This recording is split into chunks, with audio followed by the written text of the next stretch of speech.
Hello everyone, it's Takasubara2 here, and for today, so the Switch 2 is about to turn 1 year old in about a few months from now, and while we are waiting for the Nintendo Direct at some point to show off what else Nintendo has to offer for 2026, some are assuming to be March, April, or even possibly June, I thought why not cover all of the Switch 2 exclusives that we have from Nintendo so far within its first 8 months of a lifetime. So far, it is really great to see how big of a lineup we got in terms of Switch 2 exclusives. I know many tend to say that the console so far has not gotten no games, kind of in similar vein to the PS5 when it comes to exclusives, but when I mostly talk about exclusives, I am surprised how large it is in terms of its first year of games, and you know, when it comes to the Switch 2, it is still a plethora of titles that you can choose from if you're mostly not into Nintendo. Now, in this video, I just thought of talking about all of the Nintendo exclusive titles that are on this console, so I won't really be talking about things that are from third-party developers, obviously, so sorry for those if I want to talk about orbitals or something.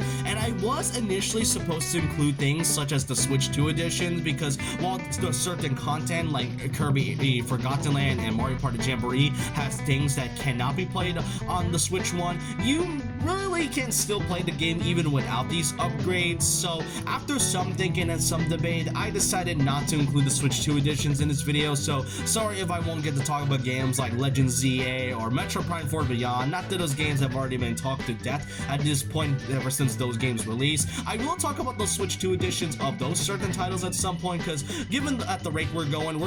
we've been getting a lot more Switch 2 editions as of lately, so I just thought, why not just talk about the games that are only exclusive to the Switch 2. So I hope you guys understand that, and so with that, let's get started with what the Switch 2 has to offer if you are ever planning to get a console like this at some point.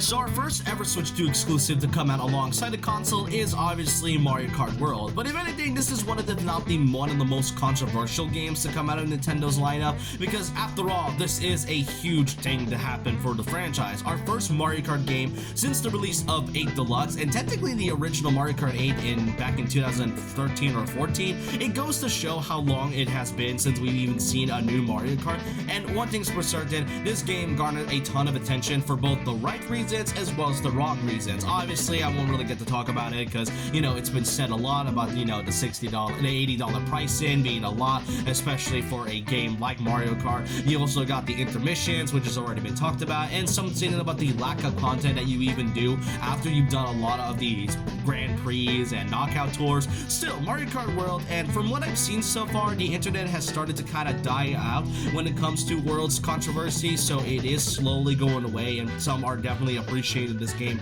more, but it doesn't really erase the fact that World still has its issues. I was a bit worried that Mario Kart World was gonna have some type of issues even after the big release of the Booster Course Pass for 8 Deluxe. I mean, after all, Mario Kart 8 Deluxe is still the best-selling Switch game of all time, so it's no wonder that some expectations were a little high, but I enjoyed Mario Kart World. It's one of the games that I think people can really enjoy, and the open world aspect, I don't really mind if you don't have much to do, and it's mostly just a relaxing time if you want to take the break from the whole racing and competitive scene of some things. I do hope that in the next couple years, Nintendo decides to kind of give some updates about this and give some time to this game to really branch out a bit before fans start to kind of freak out about. I get the whole pricing thing. I still really don't like the fact that this game is $80. Like, I know the whole open world thing is what this game advertised the most, but it almost feels if this game isn't really worth $80 still, even after almost a year. But though, if you only paid this game for like $50 digitally, if you bought the Switch 2 bundle, then that's mostly the good part about it. But Mario Kart World, I still like it, and while I may prefer 8 Deluxe at times, World has its issues, and even without sugarcoating it, it has potential. That's mostly all I can say about Mario Kart World, and it isn't really bad for it being a Switch 2 exclusive, and for it being our first one. Not that I can't really say the same thing about the next one, that being the Nintendo Switch 2 Welcome Tour. Now, this one I wasn't really a fan of, and I mostly, from what I could tell, it's basically a tech demo, kind of similar to what they did with Wii Sports back in the Nintendo Wii, and it mostly shows how the Switch and the Wii worked during that time. And you know what, I get the reason they did this was because they wanted to show the capabilities of the Switch 2. It's like kind of what they did with everybody with like 1-2 Switch back back when the original one came out in 2017, but welcome toward this one being like $10 is definitely a little more forgiving than one to Switch being, I don't know, a whole $50 to $60. I can't really remember how much that game costs nowadays. All I can say is that I am a bit more forgiven that this is still $10, but I would have preferred if this is free, because while it has mini games from what I've seen, it still doesn't really change the fact that this is $10 for a simple tech demo. I don't even have it because, after all, even as somebody who is able to afford a lot of these games, it being a tech demo, I just don't know how to feel about this being a $10 one, and from what I can tell, it's mostly bland at best for being a tech demo of some sorts. Now, after going through those two titles, we have to go on to the next title that is pretty much one of the best ones to come out about a month later. Donkey Kong Bonanza is still one of my favorite games to come from Nintendo in recent memory. A game, our first new Donkey Kong game in over a decade, not counting any ports that came from the Nintendo Switch, is such an eye to behold of. And this being a 3D DK game since Donkey Kong 64 truly adds the cherry to the top. This game is still fun. The story with Donkey Kong and the father-daughter relationship that we see with Donkey Kong and Pauline all at once, but Pauline making a big role to Donkey Kong's history is what really makes it fun to begin with. And while the gameplay is simplistic with you smashing things and using the Bananza forms, it is still probably one of the best things to come from the character, especially Donkey Kong as a whole. And the story is just, if anything, a huge love letter to the Donkey Kong franchise, from all the different references, and even bringing back King K. Rool as a big plot twist villain is one of the best things Nintendo really could have gotten. And after all, this was made by the same team who made Mario Odyssey. Really, Bonanza is one of those titles that, if you are wondering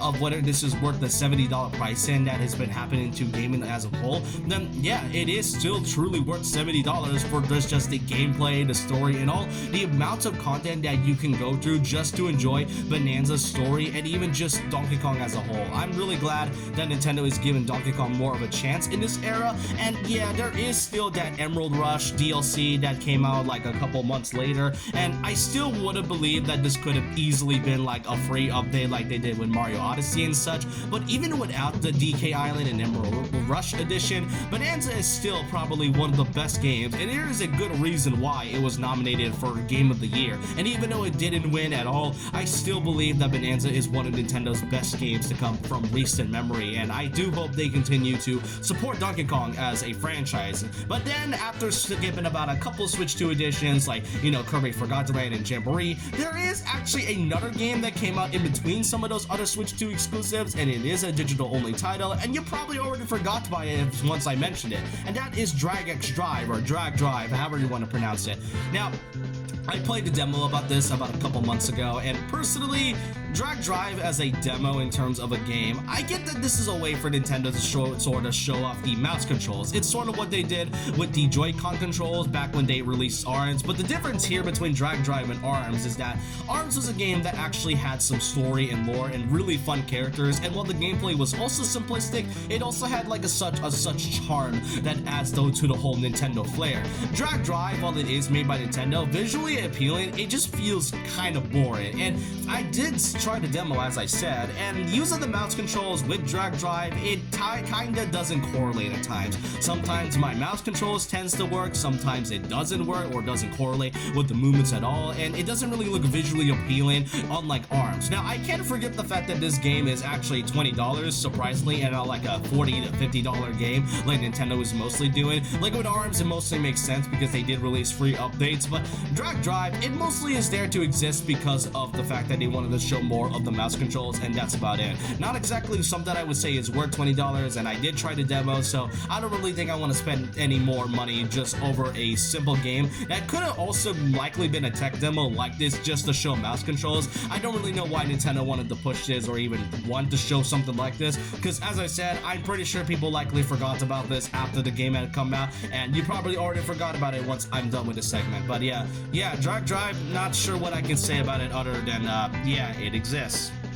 Now, after skipping Legend ZA entirely, because you can play that on both the Switch 1 and Switch 2 entirely, so after skipping that, we then go on to probably one of the more strangest titles to come from Nintendo Switch 2's lineup, being Hyrule Warriors Age of Imprisonment. And I don't have this game, to be honest, and as much as I love Hyrule Warriors and I love Zelda, the Wild Era, and especially the Tears of the Kingdom as a whole, Hyrule Warriors Age of Imprisonment is a game that I heard basically no one talked about even after the game released. And look, I love warrior titles, alright? I love the action types, and even though it does kind of get stale in terms of the genre, it is popular for a reason, and Hyrule Warriors still kind of retains that sort of title, since Zelda is mostly been getting to this type of genre for the last few years. I mean, Hyrule Warriors back in the original Wii U and even Nintendo Switch is what made it pretty great to begin with, but after some time, the Hyrule Warriors franchise started to get a little stale. Like, I don't really hate Age of Calamity at all, since I did play a bit of, like, last year, but with Age of Imprisonment, I heard basically no one talk about it, and let's be clear by now, to me, the Wild Era has started to get pretty tiring, because we've been part of this story for like over a decade at that point, almost a decade to be honest, and I don't hate the Wild Era. It is probably one of the best things to come out of Nintendo's catalog, but I hope that within like the next few years that there is likely another Zelda game that doesn't take place in this era, because after all, if Age of Imprisonment is going to be like the last thing to come from the Wild Era, then I definitely do think they ended off on a high note. As I said, I don't really think I've heard anyone talk about this game even after its release. Like, I've seen like a few story clips, some gameplay, and basically what this is about, and from what I can tell, it does actually follow the story from what happened of Zelda's time during the Imprisonment War on like Age of Calamity, where they mostly merge timelines all together, making it like a non-canon story to Breath of the Wild and Age of Calamity as a whole. But yeah, this is such a strange game to be releasing in, and as I said, I hope that we kind of move on from the whole Wild Era and we'll see like a new type of way to see from Nintendo and Zelda in the near future. I mean, this year is supposed to be the 40th anniversary of the franchise, but I'm pretty sure Nintendo wanted to acknowledge it maybe at some point in the future. But yeah, but if you aren't a fan of Hyrule Warriors, even the Warriors genre as a whole, don't worry, there is a game that came out about the same month as this title, that being Kirby Air Riders. Just like Donkey Kong Bananza, probably one of my favorite games to come from recent memory. I mean, this is the game that was made by Masahiro Sakurai, the person who obviously made Smash Brothers, who's basically known for that, and this one being his first ever Kirby title that he directed since Kirby Air Ride is some poetic genius right here. And this is also one of those titles that if you are wondering whether this is worth all the $70, then yeah, this is worth all of it for the amount of content that you got, from all of the unlockable characters, the story, the courses that you go through. Even City Trail has been updated to an absolute T. It's really incredible to see, and just the amount of things that you can do is what makes this game really fun at best. And you know, I find it really refreshing that this game isn't really going to receive any DLC according to Sakurai, and as much as I want to see more characters be added like Adeline and Ribbon and Elflin from Forgotten Land, I'm gonna be honest, with the amount of characters and all the content that you've gotten from just all the different modes that you can do is what makes this whole game such an incredible experience. And I do hope that whenever Sakurai makes another game, which I probably won't see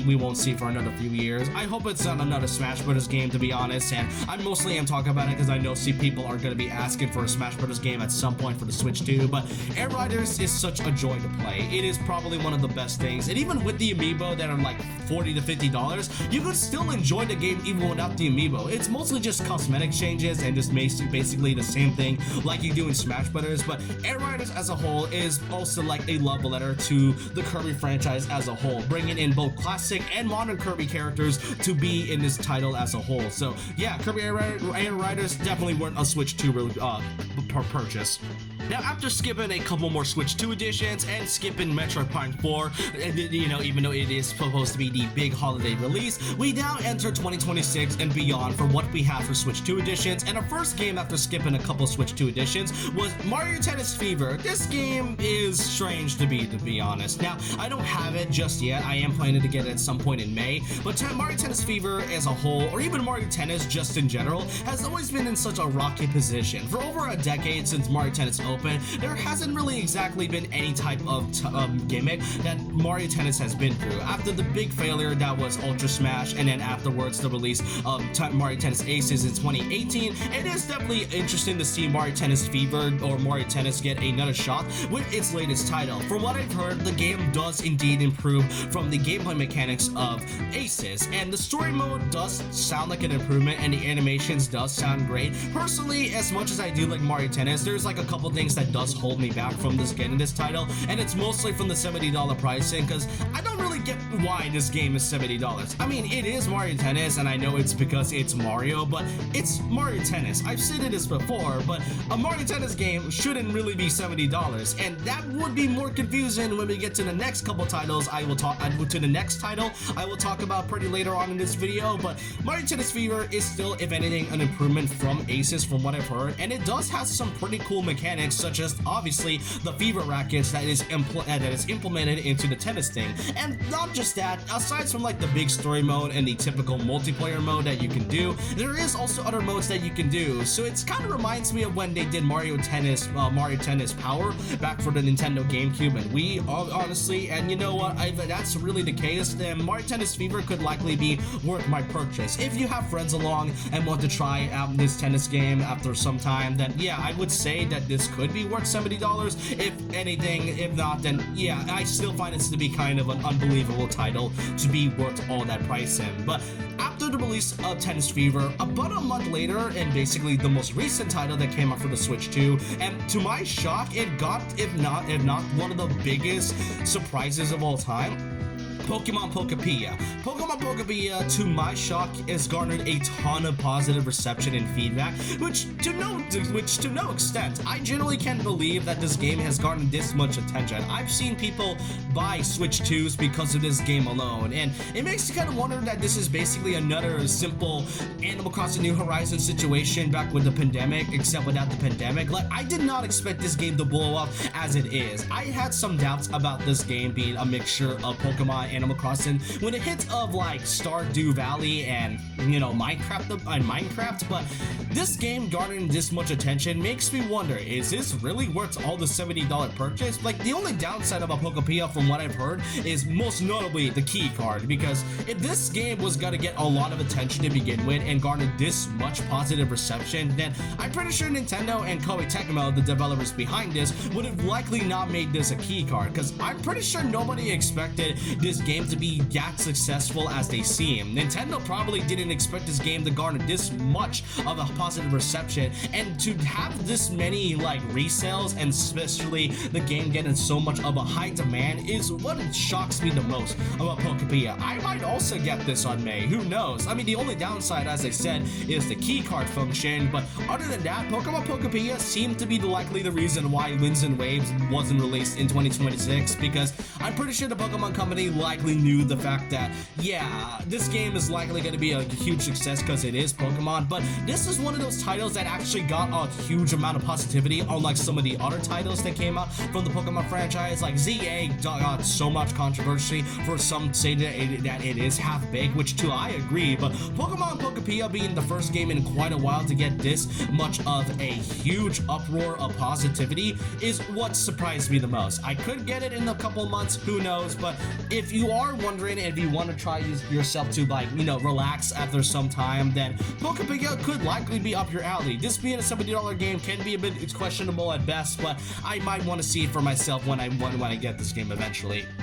Now, after talking about the more recent titles that released, we now have to talk about what else is there to offer for the Switch 2 for the rest of 2026 and beyond. For this time, we just got a trailer for the upcoming Yoshi and the Mysterious Book as a way to celebrate the 40th anniversary of the Mario series. And one thing's for certain, Yoshi as a franchise is mostly niche in terms of the demographic. Yoshi may be a really popular character, but in terms of the franchise as a whole, there definitely is a mixture in terms of whether the game is successful. I heard nothing much about Crafted World when it released, and Woolly World was deemed to be one of the more positive games to come from the Yoshi franchise. And Yoshi and the Mysterious Book, well, so far the art direction looks incredible in terms of the gameplay, and it basically, from what we've seen so far, it does seem to not take place even before when Mario was like a baby, because we've seen Bowser Jr. in the trailer and such, and the fact that you can also name your personal enemy is what I pretty much is what makes this kind of interesting. But what shocks me the most is that once they fully revealed the latest trailer that just came out not too long ago,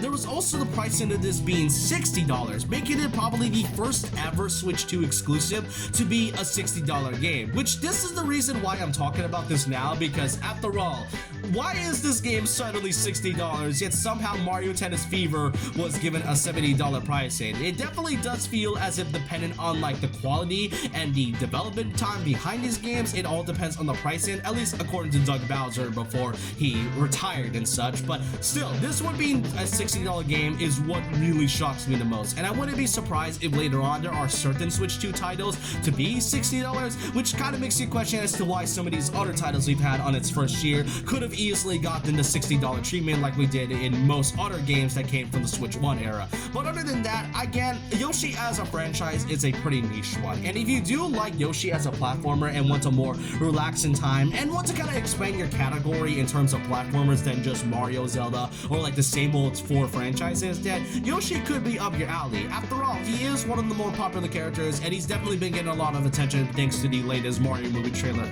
after all, and the casting choice that they've made for him. But next up, after that, we did have to talk about the other games that doesn't have a definitive release date, but is supposed to release at some point by this year and 2027. Our first one is currently Splatoon Raiders. Now, this is a game that is supposed to be a spin-off of the Splatoon series, and since its first trailer, there has not been a single dose of information since its first trailer back in like August or July of last year. Again, it has been quite a while since I've heard enough about Splatoon Raiders, and I wouldn't be surprised if Nintendo decided to like just shadow drop another detail about this game. And with this being a spin-off to the Splatoon series, I wouldn't be surprised if they decide to add some things new to differentiate from the Splatoon trilogy after all. And maybe for some point we might get Splatoon 4 in the next couple of years, who knows. But Splatoon Raiders is definitely on their priority right now, and I know some are wanting information about this, but personally, I do want them to take their time on this game in terms of it, because one of the things that I've heard a lot about Splatoon 3 was how pretty rushed it was in terms of development and how it kind of feels a bit iffy at best. But other than that, Splatoon Raiders, we might get information at some point in the future. We may never know. But then we get to the next title that will be released at some point in 2026, which is so far Nintendo's biggest title in terms of their category, Fire Emblem Fortune's Weave. Now, I've already made a video talking about the negativity that is being recepted from Fire Emblems as a series and it basically as a whole, and if you don't like tactical RPGs or Fire Emblem as a whole, then that's totally okay. And I can admit that it is kind of a niche series alongside titles like Xenoblade, for example, but Fire Emblem is still consistently one of those popular titles that Nintendo tends to release every so often, and with this being a new Fire Emblem title since Fire Emblem Engage back in 2023, I wouldn't be surprised if this garnered a ton of positive reception and good sales at the same time. I am curious to see where the story might go, but from what I can tell, Fire Emblem Fortune's Wave also has like a new story, but also may take some elements from Three Houses, because there is a character that is very identical or more so similar to Sothis. So maybe Fortune's Wave could be like a prequel for Three Houses, and you know, this is kind of the same thing with Breath of the Wild. I do kind of hope that they can move on from the Three Houses era. I love Three Houses, but I don't really think it garners another title, because again, this could be like a new refreshing story that doesn't involve Three Houses whatsoever. And as I said, this is Nintendo's biggest game we know so far for 2026. We don't know an exact release date yet. I wouldn't be surprised if it released like late summer or even early fall at best. But Fire Emblem Fortune's Weave, if you aren't a fan of Fire Emblem at all, then that's okay. But if you want to expand on your categories in different games and you know, something like a tactical RPG, then Fire Emblem is definitely up your alley. It is one of the few series that Nintendo is consistently good with when it comes to their titles. But now we get to the last title that would be exclusive to the Nintendo Switch 2 and won't be really releasing until 2027, and that is the latest title to the Pokemon franchise, Pokemon Winds and Waves, the 10th generation of the franchise. And I've already made a video talking about this, but what I could say is that this being a 2027 release makes me hopeful that Game Freak and the Pokemon Company is taking all their time to improve upon from their last generation. Scarlet and Violet was obviously a big disaster when it released, and despite it having a huge amount of sales and good values from the Pokemon franchise, Scarlet and Violet in terms of the game quality wise and graphically, yeah, it suffered a lot for it being on the Switch 1. So hopefully Winds and Waves improves upon from it, and given from what we've seen from this trailer alone, I have no doubts that it's going to be really good, and if anything, a huge improvement from the last few generations that we had from the Switch 1 era of Pokemon. And so with that, that's basically everything with what we have for the Nintendo Switch 2 so far as we are basically nearing its first year anniversary. And honestly, with all of the different titles so far, I know people tend to mock the PS5 for not having much games, and some might say that for the Switch too, but from what I talked about, even with some of the more highs and lows, I will say that the Switch 2's lineup in terms of its exclusives, it's definitely a really good one to say the least. I really hope that Nintendo has more to show us in the near future, and whenever they have a planned Nintendo Direct at some point for this month, April, or possibly in the summer of June, I have no doubt that the Switch 2 exclusives are going to be more amazing than what we have currently so far, because 2026 has been pretty okay in terms of the Switch 2 games. I mean, we already have the Switch 2 editions coming out recently, and we already have Mario Wonder coming out with the Switch 2 edition by like the next couple weeks. But other than that, the Switch 2 edition is currently at its good first year, and it's about to enter its second year of games. But I just want to know all your thoughts and opinions down below of what you think of the Switch 2 exclusives we have so far. What do you think should be shown for this console, and which games would you like to see be added for this console in the future, aside from 3D Mario, because I know that's what people ask about the most. But other than that, I want to know all your thoughts and opinions down below about this. And so with that, leave a like, comment, subscribe, hit the notification bell for more videos, follow my Twitter and Instagram, and I'll see you guys next time. And remember this, once a legend, always a legend.